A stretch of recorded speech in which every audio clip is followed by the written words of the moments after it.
Scott man back again for another unboxing. So meron po tayong matutuwa kayo dito kasi ito na yata ang pinakamurang power station. Power station is para siyang, just in case na sa mga bago rito, no? Ang power station po is para siyang power bank pero kaya po ng mga appliances. Pinakamura, kaya ako sinabi pinakamura kasi kung natatandaan nyo, ang mga pinifeature natin dito before is around 20,000, yung Blue Yeti 30,000, yung pinakamura is yung Conpex, nasa 18,000 pesos yun, 1,000 watts. Ngayon, syempre masyadong mabigat nga naman sa bulsa yun. But this one, how about this one? Below 10,000 pesos, 400 watts po ang capacity niya with power surge na up to 800 watts. Pero power surge yun. Pero basic, ang pinaka-basic talaga niya isa nasa 400 watts. That means, kaya ito yung mga basic na mga appliances nyo like electric fan, TV, yung mababang rice cooker, ano pa ba? Kasi yung pinaka-importante, ilaw, mga pinaka-importante nyo na basic na hindi ganun kalakasan, kayang-kaya po nito. And wala pang 10,000 pesos. To be specific na, para hindi na kayo masyadong nano, ito po ay 8,700 pesos. The best part, itong pinaka-banger dyan. The best part po is, this is using lithium ion phosphate. Life PO4, yung logo na yun, nakita nyo na yan. That's lithium iron phosphate. Ano ibig sabihin yan? Bakit okay yan dito sa power station na to? Unang-una kasi, hindi po siya prone sa overheating. Yes, hindi pa naman siya prone sa overheating. Hindi rin po siya sumasabog kagaya sa lithium. Na kapag na-puncture, nabutas, sumasabog ang lithium polymer at lithium ion, diba? Sumasabog. This one, hindi po siya ganon. And pinaka-gusto ko na part, bakit gusto ko mga lithium iron phosphate is dahil times 2 to times 3 po ang kanilang life cycle. Kung normal na lithium ion is nasa 500 to 800 cycles lang, ito po kaya ito hanggang 1,500. From 1,500 to 3,000 life cycle. Mas matagal po siya maubos ang kanyang life cycle charge. Alright? So, anyway, I'm sure curious na kayo. Bigyan ko na muna kayo ng review nito. Ito po, ayan, nakasulat kasi in case para bigyan ko na rin kayo na ano. Isa-isahin natin. For expectations muna tayo. 400 watts, nakikita nyo. AC. Again, 400 watts po ang total capacity niya. Pero ang power surge, supported po niya power surge. Kung kunwari, biglaan lang na kailangan nyo ng mas mataas na power, kaya po niya actually hanggang 800 watts. Pero huwag nyo po masyadong asahan yung 800 watts na part. 400 watts po tayo sa base, okay? Ayun nga, lithium iron phosphate. 288 watt hours. That's 18,000 mAh, 16 volts.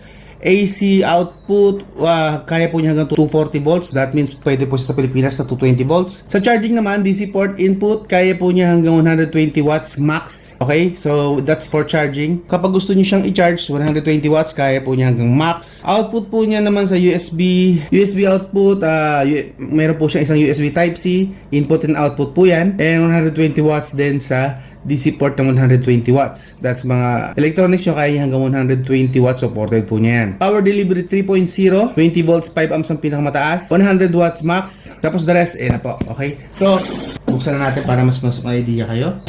Yun. Actually, kung napapansin yung sealed pa siya, so kahit ako mismo ko pa rin siya nakikita. So, first time ko pa rin siya makikita. But this is very promising kasi excited po. By the way, kung hindi ko pa nabanggit, ito pong unit na to is from doon sa sikat na Conpex. Kung nag-click sa inyo ang Conpex, hindi nyo panalo yung Conpex. Sila po yung team na gumawa nun. This time, the best part is supported po ni 60 Hz na po yung kanyang tinatanggap ng mga appliances. So, design na po talaga siya for Philippines. Wait lang, medyo mabigat eh. I think ito yung handle. Mamaya tingnan natin kung saan yan. At hindi po siya ganun kalaki. Ang angas pa ng kulay. Oh, medyo bigatan lang talaga. Medyo bigatan. At ito yata yung charger. Ito nga lang yung charger niya. So meron tayong up to 60 watts. The charging brick niya. Okay. Power adapter niya is 60 watts, 12 volts, 50 to 60 Hz, AC-DC adapter. So ito lang, maliit lang, napakaliit lang. Compare sa Blue Yeti, sa mga Blue Yeti, parang times double nito, triple pa yata yung size. So maliit lang. Pwede na natin ibulsa itong part na to. And then, try natin ito, curious ako. Para saan ba to? Ito ang trigger. Dito ang trigger. Alright. So, rechargeable ito. Ang curious ko rito is slide. That's nice. Ibang level to Pipindutin to. And then, turbo na tayo. Turbo muna kayo. So, dito sa gilid niya is, I'm assuming ito yung parang singawan. And then, Meta Bunny. Ayun po yung pangalan niya. Ikot tayo. Okay, meron siyang isa lang slot. Okay? Isang slot lang tayo rito. Pero take note that this one is supported niya hanggang 400 watts. So that means, kahit isa lang po ito, pwede nyo lang gamitan ng extension, which is mamaya tatest natin. Extension, basta ang maximum is hanggang 400 watts lang. Okay? Power surge nito, although ang power surge nito is hanggang 800 watts, hindi ibig sabihin 800 watts natin siya lagi isasagad. Doon lang tayo sa safe surge na lang, which is yung 400 watts. So, yung 400 watts na mamaya test natin. This one is, I guess, ito yung para sa kanyang charging. Ito ay AC/DC. So, pagdepende yata paglilipat-lipat tayo. Dito sa side na to, wala na nakalagay. Ito lang, which is napaka-misteryoso. Ito yung sa flashlight niya yan, I'm sure. Dito, yun, yung may pogo pin. May pogo pin siya, tapos i-off lang to. So, touch lang po siya, touch panel siya para just in case na kailangan mo ng flashlight. I wonder kung yun yung pinaka for purpose niya talaga. Kapag hinahawakan siya, pag natatouch siya, na ilaw siya, ilaw. Parang flashlight na rin siya. Ang cute lang. And then, i-slide natin. Alright. Pop muna natin to, ha. Gamit ko na yung handle, hindi naman siya pala ganun kabigat. Pag wala lang yung handle, alright, sa ilalim, wala naman masyado nakalagay dito sa ilalim. Except sa part na nakalagay lang dito is yung 400 watts nga niya. Ang pinakapangalan ng model na to is Thunderbox Meta Bunny Power Station Pro 400 watts. Solid dito sigurado. Anyway, gusto ko na actually sa i-test. So, okay lang sa inyo. Tetest ko muna. Tetest na natin siya. So, unang-una, gusto ko malaman. I-on natin. Oh! Alam niyo yung ating phone? Ganun yun. Ay, my God. Andun yung ano niya. Yun o. Nagbiblink. What is that? Charging ba yan? Posible naman. Hindi naman tayo nakasaksak sa charger. Currently, meron tayong 74%. Ang angas lang kasi meron ang nating phone, alam mo to, kung familiar ka sa nating phone, ganun po yung dating niya eh. So, currently ito dapat yung sa wattage, 74%. So, currently may charge naman tayo 74%. Why not try natin sa electric pan muna for now? Try natin tong electric pan, itong wall fan na to. Yan yung wall fan na yan. Tatry muna natin kung ilang wattage ang kaya niya ibigay. Katigasan ha, honest. Yung gumana. Can see, ay gumana na siya. Ang high-tech lang kasi nakikita. Para talaga ako meron dito nating phone na power station style. Kasi every time na pinipindot ako, nagre-react yung ilaw. Oop. Okay, pag long press para mamatay siya. So, hindi ko pa siya pwede long press. On natin. AC. Nakita nyo? Oh, astig! So currently, we are using 35 watts. Kung nakikita nyo rito. Madilim lang eh. But it's using 35 watts. Using this wall fan, itong ginagamit natin. Mabagal lang ikot sa camera pero mabilis po yan. Hindi siya ganun kakita. Paano ba ito paliwanagin? Sorry, curious din ako eh. Pag double press, namamatay. Double press ulit. Para mag-on. So ngayon, tatry naman natin ito sa aking PC set. Itong pang-edit na dito sa bahay. Dual monitor po siya. This is Ryzen 5 with GTX 1650 na video card. So may dedicated video card po yan. Itong setup na to is actually nakasetup sa isang extension. Ayun yung extension na yon. So ngayon, itatry natin siya kung mag-work siya. Direct. Yun. Sinaksak na natin. Itatry natin kung kaya niyang buhayin ang aking dual monitor. Again, ito lang siya. So, let's see. Okay, nagbukas. And mukhang nag-work naman. Ito siya. Just so you know. So, kaya po niya. Pero try pa rin natin. Try natin mag-game ng konti. Currently, we are using 130 watts. I'm not sure kung nakikita sa pero 142 watts na siya currently.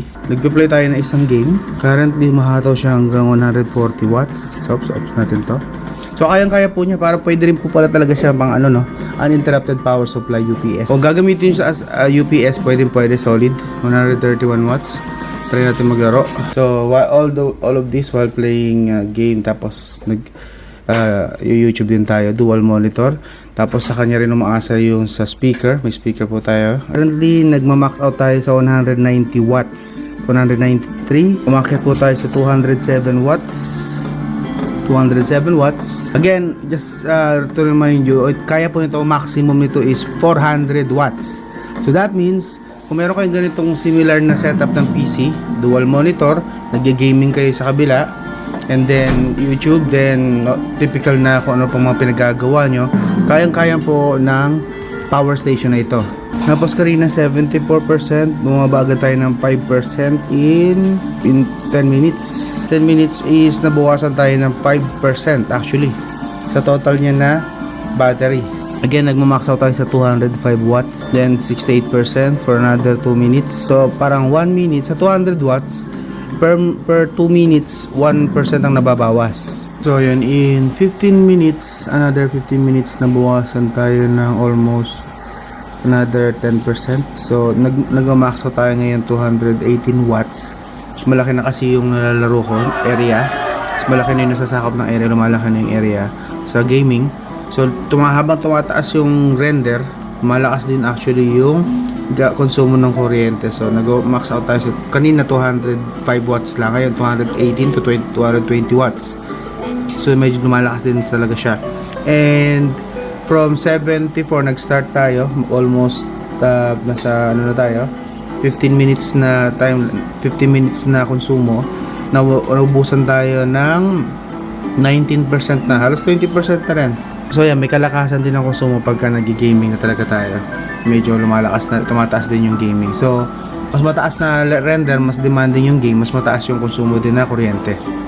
So yun, ano pa siguro. Try natin muna, bago tayo matapos dito, siguro try muna natin yung rice cooker, siguro man lang, kahit yun naman lang. Try natin kung pwede siyang gamitin outdoor, o kapag gusto natin magluto outdoor. Try lang natin. Try naman natin tong rice cooker na 500 watts lang. Nakalagay siya, 500 watts. So, I think 400 watts lang itong si Thunderbox na Metabani, 400 watts lang. Pero try pa rin natin, just so you know, tingnan natin kung kaya niyang i-sustain itong 500 watts. And start natin. 480 watts, biglang humataw, 470. 479 watts, 0. Namamatay. So, hindi niya kaya ang rice cooker na 500 watts. Although kahit na meron siyang surge, power surge hanggang 800 watts, hindi niya po kaya. Namamatay yung rice cooker, nagka-cut off, which is good for safety reason, which is good, may safety siya, may safety switch siya kapag nag-over sa 400 watts. Good yun. Ay, sa mga curious naman kung pwede extension, basta as long as, again, pag pinag-plus-plus mo yung mga appliances na nakakonect is hindi lalagpas ng 400 watts. Ayan, try naman natin sa e-bike kung what if lang naman, baka siyempre, of course, curious kayo, baka pwede kung kaya ba sa e-bike. So, tetest din natin sa e-bike. So, ito naman tayo sa e-bike. So, tetest muna natin. Pansamantala, wait lang, nag-charge siya ngayon. Of course, assume na natin, hindi niya kaya siyempre na i-fully charge ang isang e-bike. But, pwede ba siya for emergency na power para sa e-bike? Kasi in case na kunwari, bigla lang na lobat, kaya-kaya niya. So, yun ang tanong. So, tetest natin kung mag-charge siya. This, by the way, is New Wolf ng Kuda. Ayun, wonder. Milaw. And, dumahataw siya ng 205 watts. Not sure kung nakikita. Masyado madilim kasi. Currently, naglalaro siya sa 190 to 205 watts. 190, 193, 191. So kung curious kayo kung kaya ba niya mag-charge ng e-bike, kaya po niya mag-charge ng e-bike, but malabong kaya niya i-full charge ng e-bike. Possible na nasa mga around 30 to 50%, at best 50% lang kaya nito i-deliver na charge na from full charge talaga. Na full charge ito si Thunderbox kasi i-charge natin ng empty na e-bike, at best 50%, pero duda ko below pa dyan, mga 30 lang siguro to 50%, mga around, tansya ko lang kasi mababa lang po ito kasi nasa 288 watt hour lang po itong capacity ng power bank na to. But if you are asking kung kaya po niya i-charge ang e-bike, kaya po, hanggang nagma-maximize lang siya sa 170, 180 watts. So ngayon, i-empty muna natin to, then gusto kasi malaman kung ilang oras ang charging niya, kung from battery empty. Ngayon, ibababad natin siya hanggang sa ma-battery empty muna siya. So, kinabit ko muna siya sa electric fan na sa wall fan muna namin. Hopefully, medyo okay siya ma-empty. Pag na-empty na, saka ko naman siya i-test kung ilang oras ang full charge niya from 0 to 100%. Balikan ko kayo agad. Okay? Para lang may idea lang tayo kung gaano siya katagal kakunat. Okay? So, yun. I have tested this. Charge ko na rin siya. 7 hours actually ang full charge na using the charger na kasama sa box mismo. This is just a 60 watts. Kaso, na-observe ko na itong 60 watts hindi niya na ma-maximize for some reason. Ay, makikita nyo naman dyan sa clips sa video. Naglalaro lang siya around 47 to 50 watts at best. So, hindi talaga siya sa 60 watts base sa na-observe ko sa kanya. And because of that, inabot po siya nag-start ako ng 8 PM na charge, 8, natapos ako ng around 3:15 yata. So, 9, 10, 11, 12, 1, 2, 3. So, 7 hours po bago ma-full charge. From 0, as in siniro natin siya, 0 to 100%, this took 7 hours. May ikot ton. So, basically, medyo matagal. May katagalan din siya bago i-charge. Which is okay lang naman siguro kung hindi ka nagmamadali. But, if you are using this everyday, medyo alanganin nga naman siya na ganun katagal din ng charging. But that's it, kasi medyo may makikabagalan yung kanyang charging speed. Okay? This is again 288 watt hour. In milliamp hour, that's 18,000 milliamp hour, 16 volts. Para sa akin, okay na okay to for hindi masyadong demanding na mga situations. Like, yun nga, yung camping, electric pa na naman at ilaw ang kailangan nyo. Kaya po niya hanggang magdamag, pwede, kasi tinry natin dito sa electric fan. Nag-start tayo ng 70%, 60%, something like that, na battery empty siya from 10 AM, tapos na battery empty siya gabi na, padilim na. So, hindi ko exactly sure kung anong oras siya namatay within that time frame, pero madilim na rin naman nung na battery empty ito. So, may katagalan din siya. That's isang electric fan nga lang yan, ha. At hindi po 100%, that's around 60% nag-start tayo. Kasi in-unbox natin siya 74%. Tinest natin siya ngayon sa PC, and then tinest natin siya sa e-bike, tinest natin siya sa 500 watts na rice cooker, which is hindi niya kinaya. So, hindi po siya mag-work sa mga heavy talaga na lagpas ng 400 watts. So, basically, these are just for light use lang ng mga appliances. Like I said, mainly electric fan, ilaw. Yun yung pinaka-basic, pinaka-importante sa atin. TV, even TV pwede po. Kasi ang TV naglalaro lang naman sa 60 to 100 watts. This is, again, 400 watts with 800 watts as power surge na capacity. But syempre, hindi na natin bibilangan yung power surge.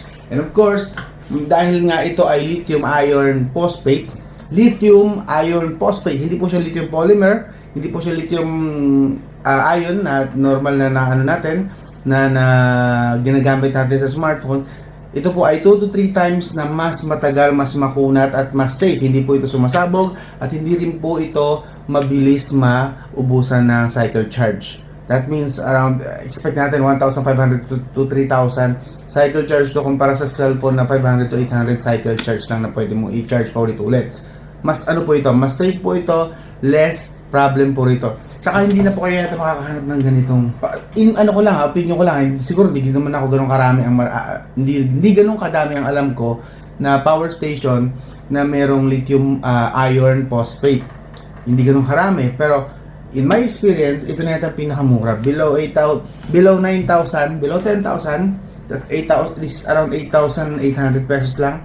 Meron na kayong ganitong power station. Hindi kalakihan, magaan lang, mabibitbit. Pwede na to actually sa motor nyo. Kung nagmo-moto camping kayo, perfect po ito.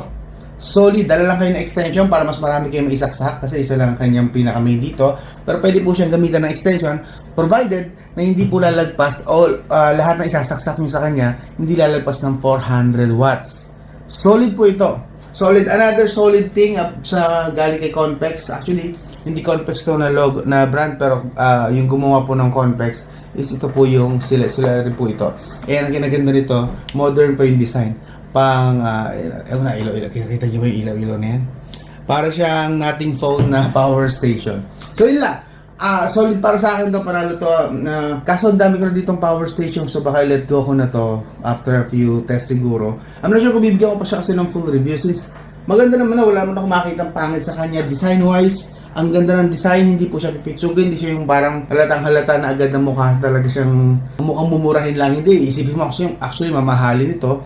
Pangalawa, pagdating sa ports, ang dami pong ports, tatlong USB Type-A, isang USB Type-C, tapos meron pa tayong output para sa itong napapansin nyo, ito, kasi ito input ito, dito tayo mag-charge, dito sa part na to. But this one, pwede po ito actually sa mga routers nyo. Yeah. And then ito, editing AC, DC, kung anong gagamitin nyo, kung ito ba ang mga charging port or itong mismong sa 220 volts. Ito po ang mga switch niya. So, basic lang. Again, pwede nyo pong saksakan ito ng extension. Dala kayo ng extension para mas marami kayong masaksak. Basta bantayan nyo lang na hindi lalagpas siya ng 400 watts. Okay? So, yun. Abangan nyo ito sa Shopee ko kung interesado kayo. Paunahan na lang po. Nag-iisa lang po ito. Pero just in case hindi nyo po mabili ito, hindi nyo ito mismong unit na tines ko, hindi po kayo makabili, iwan ko na lang yung official link. Official link po para mas makabili kayo sa original na pinagbilihan nito or kung saan po nanggaling ito. Pinadala po nila sa akin to. So, yeah. Thank you nga pala. Para i-test and para maipakita sa inyo na solid po ito sa itong unit na to. So, I hope na i-consider nyo yung official link po nila, iwan ko sa video description. If hindi man, try ko i-pin sa comment section. Ipipin ko na lang para hindi nyo nahanapin. Sa comment section, hanapin nyo, nakapin po na link para hindi po kayo makabili ng peke. Mambili nyo lang is yung original. Try nyo po umiwas sa mga nagbabenta kunwari na meron daw silang ganitong original. Baka po makakuha kayo ng fake. Doon po tayo bumili sa original na mismong supplier po nito, which is iiwan ko po yung link. Again, gamitin niyo lang po yung link na iiwan ko sa video description or ipipin ko sa comment section kasi para sure na original yung makuha nyo na ganito. Baka makuha nyo kasi yung peke, marami natang makalat kung kopya nito. Ito po yung original lang nila. Dito lang po kayo bumili, okay? So hanggang doon lang. This is Scotman. Sa susunod ulit na tech stuff, tech topics, I'll talk to you again soon.